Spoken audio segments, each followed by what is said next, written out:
చాలా బాధాకరం.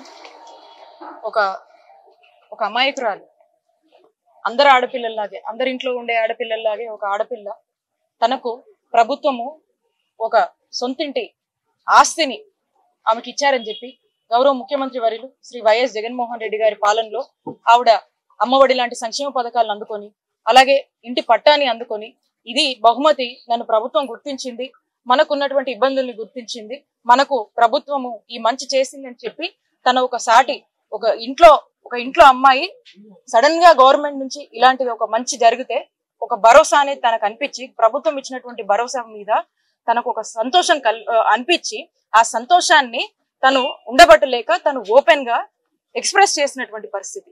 అంటే తన హ్యాపీనెస్ ని బయటకు వచ్చి, తనకున్నటువంటి హ్యాపీనెస్ ని, మనసులో ఉన్నటువంటి సంతోషాన్ని, హ్యాపీగా ఒక ఫ్రీడమ్ ఉందని చెప్పి తను ఎక్స్ప్రెస్ చేసుకుంది.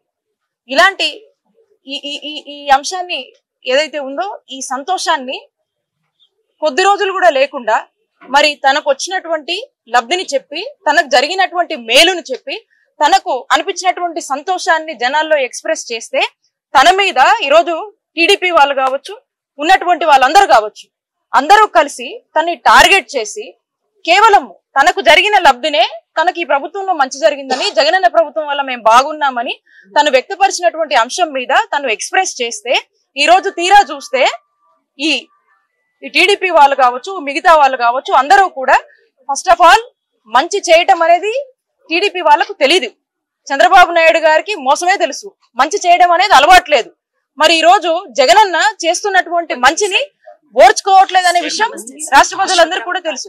కానీ ఈ మహిళ తను వ్యక్తపరుస్తే కొంతమంది సోషల్ మీడియా రూపంలో వచ్చి మరి ఏ విధంగా తను మెంటల్ గా టోటల్ గా డిప్రెస్ అయ్యేలాగా, ఏ విధంగా తను మానసికంగా ఇబ్బంది పడే విధంగా అసభ్యమైనటువంటి పోస్టులు పెట్టి తను కంప్లీట్ గా కూడా తన లైఫ్ మీదనే ఇంట్రెస్ట్ పోయేటువంటి ఒక భావన తనకు కల్పించి, మరి ఇదంతా ఏంటి, నా మీద ఇలా జరిగిందని తను ఎవరికి కూడా చెప్పుకోలేనటువంటి పరిస్థితుల్లో ఈ బాధ తట్టుకోలేక ఇద్దరు పిల్లలు ఉన్నటువంటి ఆ తల్లి వెళ్లి రైల్వే ట్రాక్స్ మీద ఏ విధంగా తను సూసైడ్ చేసుకుందా అనే విషయం మీ అందరికి కూడా తెలుసు.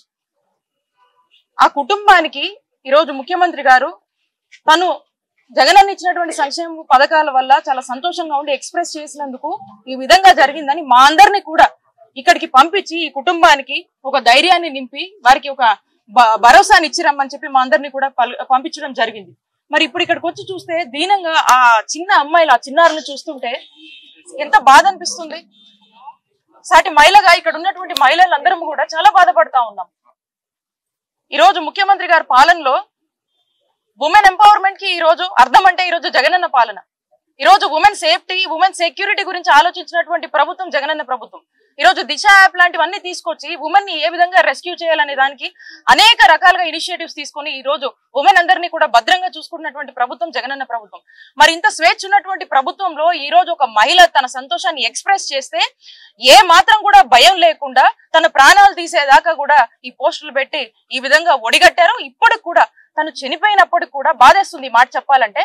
అయినప్పటికీ కూడా ఇంకా అఫీషియల్ గా తన మీద ఏ విధమైనటువంటి ట్రోలింగ్స్, ఏ విధమైనటువంటి పోస్టులు పెడుతున్నారంటే, కనీసము ఒక మహిళ తనకి ఇలా జరిగిందని కనీసం జరిగినాక కూడా మీకు బాధ అనిపించట్లేదంటే ఒకసారి రాష్ట్రంలో ఉన్నటువంటి ప్రతి మహిళ ఆలోచించాలి. ఏం మీ ఇంట్లో ఆడపిల్లలు లేరా? మీకెందుకు బాధ అనిపించట్లేదు? దీన్ని రాజకీయం కోసం వాడతారా?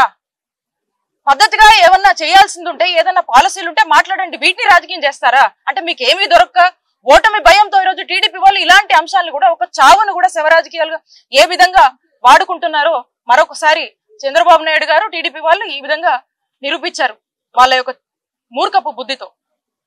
చాలా బాధేస్తా ఉంది. ప్రభుత్వము ఈ విషయం తెలుసుకున్న వెంటనే ఇక్కడ ఉన్నటువంటి ఎమ్మెల్యే గారు కావచ్చు, భార్గవ్ గారు కావచ్చు, ఉమెన్స్ కమిషన్ నుంచి పద్మ గారు కావచ్చు, మేమంతా కూడా వచ్చి ఈ కుటుంబానికి ఒక ధైర్యాన్ని ఇవ్వడానికి వచ్చాం. ప్రభుత్వం తరఫున ఇద్దరు చిన్నారులు ఉన్నారు కాబట్టి వారికి ఒక ఆర్థిక సాయం ప్రభుత్వం ముఖ్యమంత్రి గారు ఏదైతే అనౌన్స్ చేశారో దాని గురించి వాళ్ళకు చెప్దామని వచ్చాము. ప్రభుత్వము ఒక సంక్షేమాన్ని అందుకున్నటువంటి ఒక ఆడబిడ్డకు ఇలా జరిగిందని ప్రతి ఒక్కరూ కూడా ఈ రోజు రాష్ట్ర వ్యాప్తంగా కూడా చూసి దీన్ని బాధపడుతున్నటువంటి పరిస్థితి. మరి వాళ్ళకి ఎందుకు జాలి కలగట్లేదో అర్థం కావట్లేదు. వాళ్ళ ఇంట్లో ఆడపిల్లలు లేరా? వాళ్ళకి ఇలాంటి జాలి ఇలాంటివి ఏమీ ఉండవా? ఇక ఖచ్చితంగా లేనంటే అనిపిస్తా ఉంది. ఎందుకంటే ఈ ఎపిసోడ్ చూసి ఇప్పటికీ మన మధ్య లేనటువంటి వ్యక్తి మీద ఇంకా కూడా చేస్తున్నారంటే ఎంత దారుణంగా వాళ్ళ బిహేవియర్ ఉంది అని, ఎంత మూర్ఖంగా వాళ్ళు ఆలోచిస్తున్నారు అనేది మనకు స్పష్టంగా అర్థమవుతుంది. కాబట్టి దీనికి సంబంధించి ఎవరైతే దీంట్లో ఈ ట్రోలింగ్స్ కావచ్చు, ఈ సోషల్ మీడియాలో ఈ విధమైనటువంటి వాటికి పాల్పడ్డారో వాళ్ళందరినీ ఇప్పటికీ కూడా పోలీస్ యంత్రాంగం దీని గురించి పనిచేస్తా ఉంది. కొంతమందిని ట్రేస్ అవుట్ చేశారు. ఖచ్చితంగా వీళ్ళ మీద కఠిన చర్యలు ఉంటాయి, కఠిన చర్యలు తీసుకుంటాము. ముందు కూడా ఇట్లాంటి వాటికి ఎవరైనా డేర్ చేస్తే మాత్రం ఖచ్చితంగా వాళ్ళందరికీ కూడా వార్నింగ్ ఇస్తా ఉన్నాము. ఇలాంటివి కనుక ఎవరైనా రిపీట్ చేస్తే ఖచ్చితంగా ఇక మీ కౌంట్ డౌన్ మొదలైనట్టే. మీకు తగిన గుణపాఠం ఖచ్చితంగా పోలీసులు చెప్తారు. అండ్ ఖచ్చితంగా మేమందరం కూడా వదలము. ఇలా ఎవరైనా ఒడిగట్టాలని గనక ముందడుగేస్తే గనక ఖచ్చితంగా మీరు కఠిన శిక్షలు ఖచ్చితంగా అనుభవిస్తారని చెప్పి మీ అందరికీ కూడా హెచ్చరిస్తూ వారి కుటుంబానికి మా కాండోలెన్సెస్ తెలియజేసుకుంటున్నాం.